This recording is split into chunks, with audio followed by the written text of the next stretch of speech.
우리 구주 예수 그리스도는 양들의 큰 목자이십니다. 우리는 그분의 양입니다. 양에게는 세 가지의 특징이 있습니다. 세 가지의 특성이죠. 첫째, 시력이 좋지 않습니다. 앞을 잘 보지 못합니다. 앞을 보고 사는 것이 아니라 앞에 있는 양을 따라 살아갑니다. 푸른 초장을 찾는 것도, 비탈과 웅덩이를 피해가는 것도 앞을 보면서 분별하는 것이 아니라 무작정 앞에 있는 양을 따라 가는 것입니다. 양들에겐 목자가 중요합니다. 사건을 만났다면 어떨까요? 잘 먹고 잘 살 수 있을까요? 잘 먹고 잘 살다가도 한순간 황천길로 가지 않겠습니까? 참 목자는 양을 위해서 자기 목숨을 내놓습니다. 늑대를 만나면 늑대와 싸우고 사자를 만나면 사자를 물리칩니다. 선한 목자는 양들의 이름을 알고 양도 그의 음성을 듣습니다. 매 양은 비록 앞을 잘 보지 못하지만 자기 목자의 음성을 따라 삶을 살아갑니다. 둘째, 양은 다리가 짧습니다.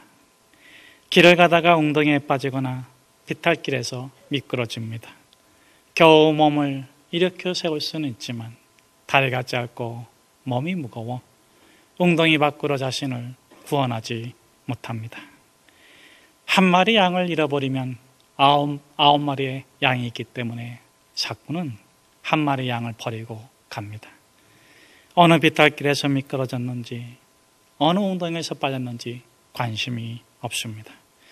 그러나 참 목자이신 예수님은 99마리의 양을 버려두시고 길 잃은 한 마리 양을 찾아 나섭니다. 비탈길이 험하다고 멈추지 않으십니다. 날이 어두워졌다고 뒤로 미루지도 않으십니다. 양의 음성이 들리지 않는다고 포기하지도 않으십니다. 우리 주 예수 그리스도는 한 마리 양을 찾기까지 찾아가십니다. 셋째, 양의 특징은 고집이 세다는 데 있습니다. 일찍이 이사야 선지자는 죄인의 고집을 양의 고집에 빗대어 설명했습니다. 우리는 다 양 같아서 그릇 행하여 각기 제 길로 갔거늘. 좋은 사람은 고집을 부리지 않습니다. 고집을 부려도 밉지가 않습니다. 안쓰럽습니다. 화가 나지 않습니다. 왜냐하면 선한 일을 더 하겠다는 고집입니다. 장래의 꿈을 위해서 희생하겠다는 고집입니다. 그런데 나쁜 사람은 어떻습니까? 고집을 부리면 왜 화가 납니까? 일을 망쳤습니다. 사람을 망쳤습니다. 그래도 손을 내밀어 봅니다. 다시 해봅시다. 우리 다시 잘할 수 있습니다. 우리가 힘을 합치면 못 이룰 일이 무엇이 있겠습니까? 그런데 나쁜 사람이 고집을 피웁니다. 선한 고집일까요? 잘 해보자는 고집인가요? 나쁜 짓을 해도 내가 하는 거고 망해도 내가 망하는 거니까 상관하지 말라고 합니다. 버려두라는 고집입니다. 여러분, 어떻게 하면 이 고집이 바뀌어질 수 있겠습니까? 감옥에 갔다 오면 바뀔까요? 일확천금을 얻으면 달라질까요? 선생이 되고 교수가 되고 사장이 되고 회장이 되면 변하겠습니까? 이사야 선지자는 이렇게 말씀합니다. 우리가 다 양 같아서 각기 제 길로 갔거늘 여호와께서는 우리 모두의 죄악을 그에게 담당시키셨도다. 그가 찔림은 우리의 허물 때문이요 그가 상함은 우리의 죄악 때문이라. 그가 징계를 받음으로 우리는 평화를 누리고 그가 채찍에 맞음으로 우리는 나음을 입었도다. 고집을 바꾸는 것은 감옥이 아닙니다. 은혜도 아닙니다. 죽었다 살아나야 바뀝니다. 고집대로 살던 양이 십자가의 은혜를 받았습니다. 예수님의 양이 되었습니다. 더 이상 사꾼을 따라 살지 않습니다. 더 이상 고집대로 살지 않습니다. 선한 목자의 음성을 따라 삽니다. 이렇게 예수님의 양이 모이는 곳이 교회입니다. 교회는 양떼의 거룩한 처소입니다. 그런데 이 거룩한 공동체를 파괴하는 것이 무엇입니까? 무엇이 예수님의 핏값으로 주고 산 양떼를 도둑질해 갑니까? 무엇이 양떼가 서로 미워하게 합니까? 우리의 순전한 믿음, 순수한 신앙을 무엇이 더럽게 만들고 있습니까? 질병입니까? 가난일까요? 아닙니다. 본문에 보면 첫째, 다른 교훈입니다. 이 다른 교훈을 본문은 이렇게 강조하고 있어요. 여러 가지 다른 교훈. 진정 순전한 믿음으로 살기를 원한다면, 거룩한 공동체가 되기를 원한다면 여러 가지 다른 교훈을 이끌리지 마라. 17절 말씀입니다. 우리 17절 말씀 같이 한번 함께 읽겠습니다. 너희를 인도하는 자들에게 순종하고 복종하라. 그들은 너희 영혼을 위하여 경성하기를 자신들이 청산할 자인 것 같이 하느니라. 그들로 하여금 즐거움으로 이것을 하게 하고 근심으로 하게 하지 말라. 그렇지 않으면 너에게 유익이 없느니라. 교회는 양떼의 거처입니다. 거룩한 공동체입니다. 무엇이 양떼가 서로를 미워하게 합니까? 무엇이 양떼를 흩어지게 합니까? 무엇이 우리의 소중하고 고귀한 믿음을 가치 없게 만드는 그것이 무엇입니까?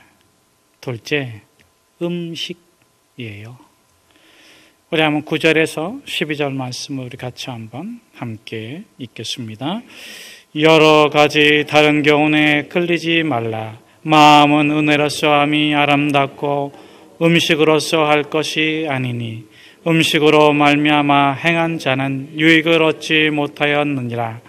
우리에게 제단이 있는데 장막에서 섬기는 자들은 그 제단에서 먹을 고난이 없나니 이는 죄를 위한 짐승의 피는 대제사장이 가지고 성소에 들어가고 그 육체는 영문 밖에서 불사름이라. 그러므로 예수도 자기의 피로서 백성을 거룩하게 하려고 성문 밖에서 고난을 받으셨느니라. 이 점 뚱딱 맞죠? 거룩한 공동체를 어지럽히고 더럽히는 것이 음식이라니까 잘 이해가 안 되죠. 그런데 오늘 본문에 나오는 음식을 보다 더 정확하게 번역을 하면 성만찬입니다. 오늘 저희도 예수 그리스도의 성만찬에 참여하려고 합니다. 저희가 나누는 성만찬은 포도즙과 그리고 마른 떡 한 조각이에요. 이것은 그리스도의 몸과 피를 상징하는 것입니다. 믿음으로 받을 때 그리스도께서 여러분에게 수혈해 주시고 여러분에게 그리스도의 몸을 나누어 주실 줄로 믿습니다. 초대교회는 이 성만찬을 음식으로 했습니다. 각자 집에서 음식을 싸웁니다. 그리고 그 음식을 예배를 드려 거룩하게 한 이후에 예배가 끝나면 그 음식을 나눴어요. 그 음식은 세 가지 의미가 있습니다. 첫째, 성만찬입니다. 예수님이 곧 오실 것을 믿으며 천국의 잔치를 나누는 거예요. 예수 그리스도의 몸입니다. 예수 그리스도의 피입니다. 그 당시에 그 유대지방 또 초대교회 고대 근동지방 사람들은 와인, 이 포도주를 잘 했습니다. 그래서 나누면서 예수 그리스도의 몸입니다. 예수 그리스도의 피입니다. 성만찬입니다. 두 번째는 성도의 교제입니다. 여러분, 음식이 있어야 마음이 좀 편해져요. 배가 고프면 신경이 날카로워집니다. 아내가 좀 신경질을 부리면 맛있는 거를 먼저 이렇게 먹게 해주세요. 좀 마음이 좀 편해집니다.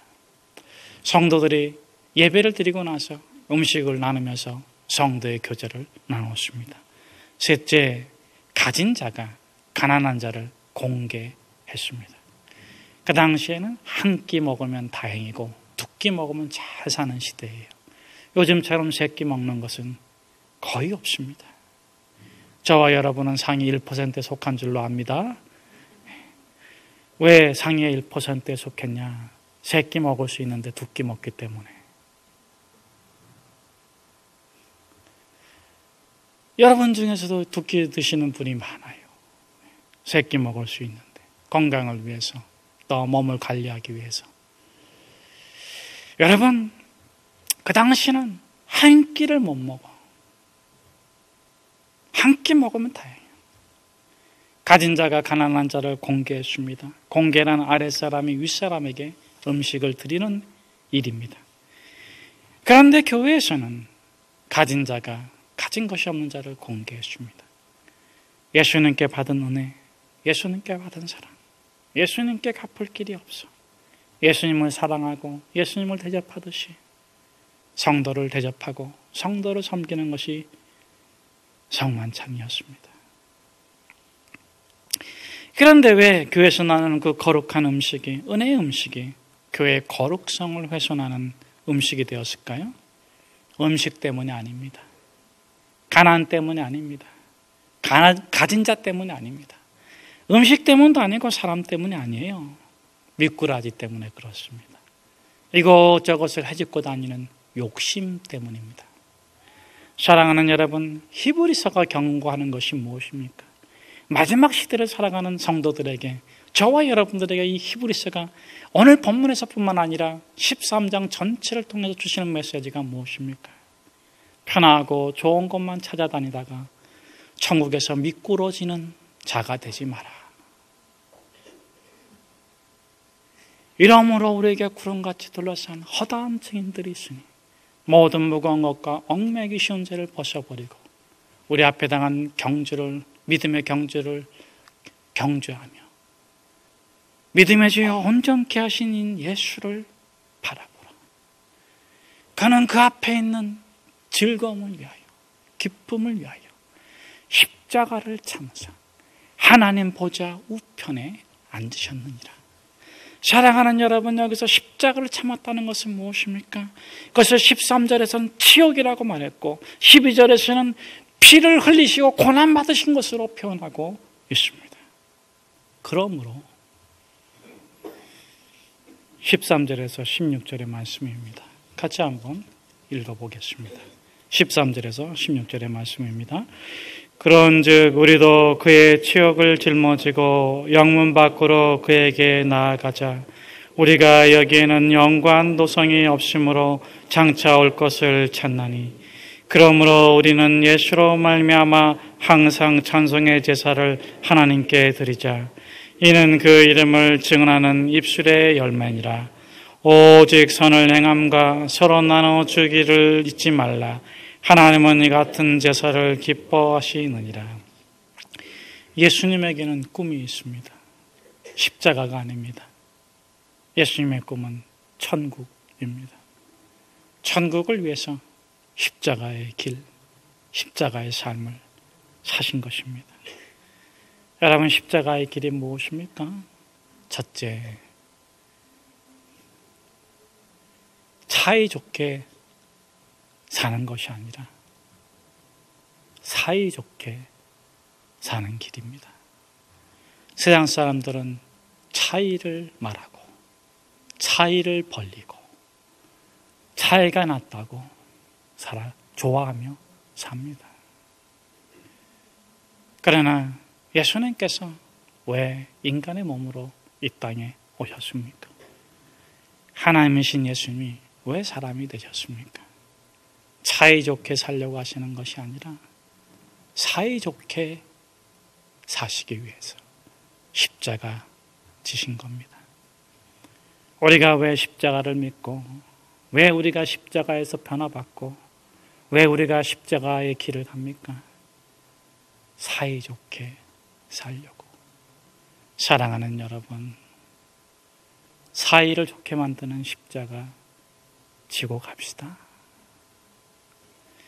둘째, 십자가의 길은 같은 공간에서 사는 것이 아니라 같이 공감하며 사는 것입니다. 예수님께서는 인간의 몸으로 오셨을 뿐만 아니라 죄인이 당하는 고난을 다 겪으셨어요. 히브리서 4장 15절 말씀에 그는 죄가 없으시지만 우리의 고난을 겪으셨다. 왜요? 공감하며 사시려고. 여러분, 같은 공간에 있다고 사이가 좋은 게 아니에요. 같은 공간에 산다고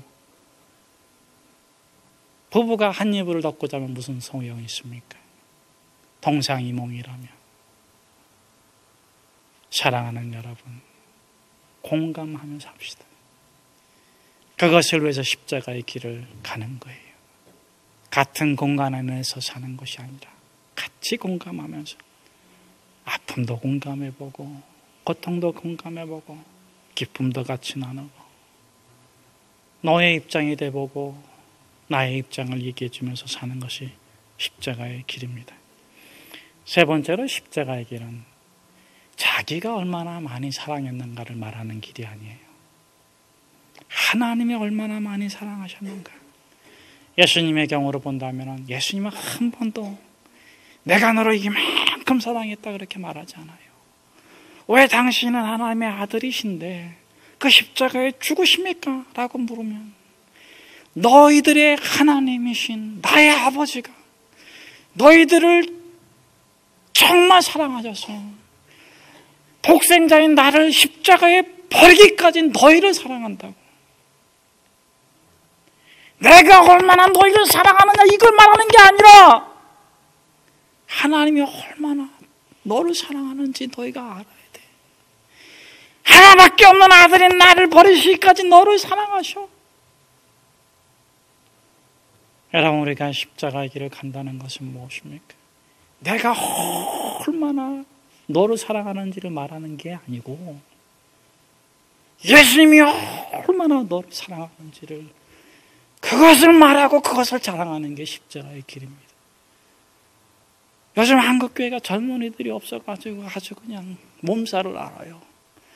여러분, 그 젊은이들이 누구의 아들, 딸들입니까? 세상 사람이 아들, 딸들이 아니잖아요.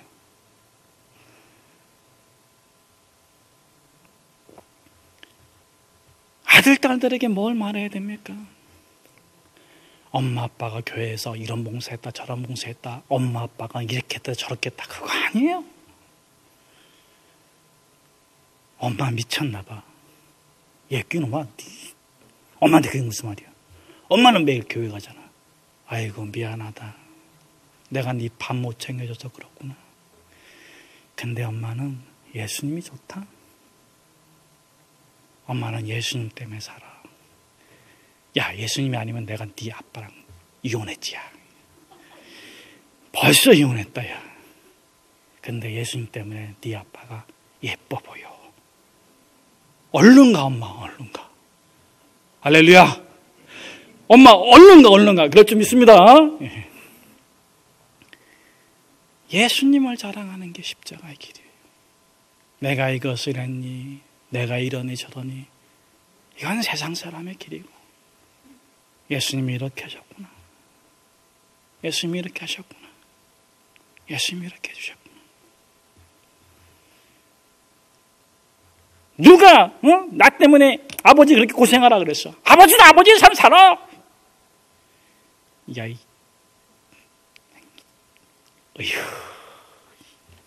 너 내가 예수 안 믿었으면 너 옛날에 박살냈어. 아이고 죄송합니다. 하나님, 제가 또 아들 녀석 앞에 승질을 부렸습니다. 아들아, 미안하다. 아빠는 그래도 행복하다. 내가 널 위해서 희생하는 게 아니야. 하나님이 너무너무 좋아서 하나님이 그렇게 살라고 하니까 내가 그렇게 하는 거니까 내가 널 위해서 희생하는 게 아니니까 마음 저기 해라. 여러분, 예수님께서는 한 번도 자기를 자랑하지 않았어요. 끊임없이 하나님, 아버지를 자랑했어요. 십자가의 길은 그겁니다. 나를 위해서 십자가에 죽으신 예수님을 자랑하는 길이에요.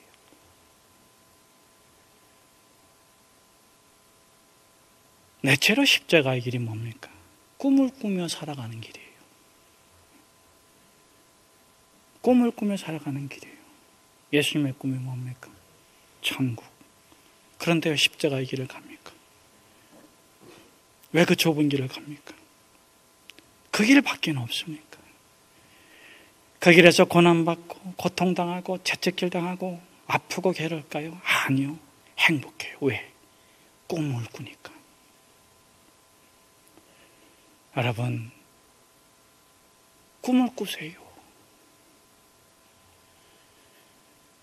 그 꿈을 꿀 적에 고난 있고 아픔 있고 괴로움 있고 희생할 때 그 꿈이 이루어지는 것을 보면서 행복하게 살아갔던 것처럼, 여러분, 우리가 고난을 이기고 환난을 이기고 오늘에 이르는 것처럼 이제는 우리가 이 땅에서 완전한 것을 찾지 말고 저 영원한 도성을 바라보며 살아갑시다.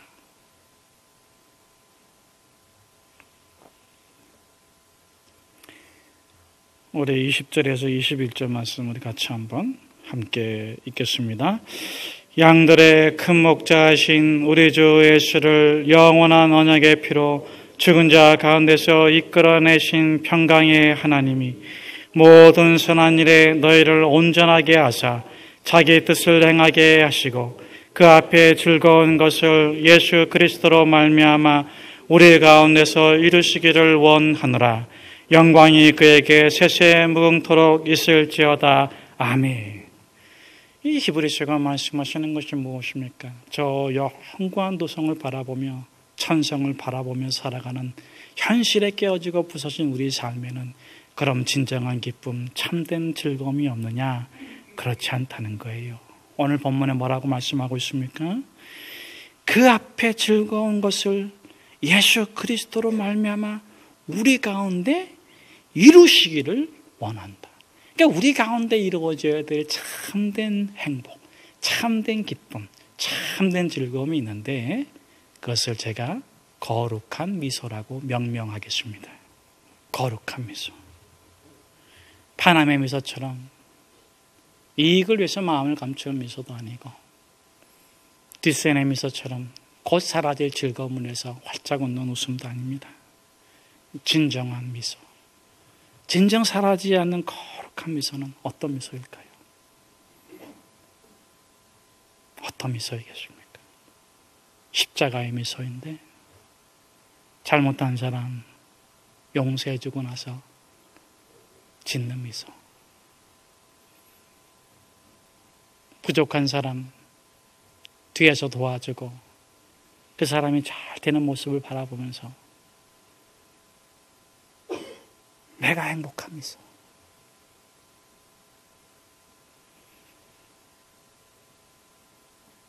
지옥 가야지 마땅한데 예수님께서 그 영혼을 위해서 십자가의 길을 가시면서 찢기시고 깨지시고 부서지면서 예수님 아프시죠? 예수님 힘드시죠? 아니, 행복해. 전설에 따르면 도르가가 수건을 드렸는데 거기 이렇게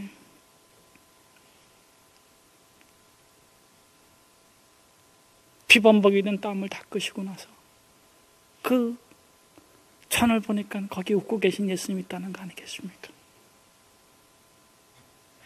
이 세상에 알 수 없는 미소, 이 세상에 줄 수도 없는 미소, 이 세상에게 뺏기지 않는 미소, 그 행복. 그래서 사도 바울이 감옥에 갇혀서 뭐라고 말합니까, 여러분? 기뻐하십시오. 다시 말합니다. 기뻐하십시오. 다시 말씀드립니다. 기뻐하십시오. 당신의 그 기쁨을 그 누구도 빼앗아가지 않게 하십시오. 당신의 그 기쁨은 그 무엇도 앗아갈 수가 없습니다. 기뻐하십시오.